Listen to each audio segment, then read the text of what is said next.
Baru saya tahu tahun 2025 ni ada 5 pinjaman bank dan koperasi terbaik khas untuk penjawat awam. Tak pasti yang mana sesuai? Tengok video ini sampai habis kalau nak tahu lebih lanjut.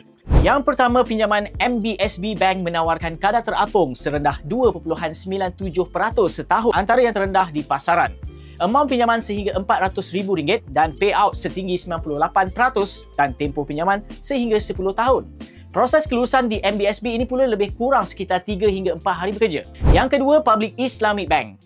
Pilihan patuh syariah dengan fixed rate serendah 3.88% setahun dengan payout pun sampai 98%. Menariknya, syarat kelayakan Public Islamic Bank ini longgar sedikit. Kiranya kos sara hidup lebih rendah berbanding bank lain.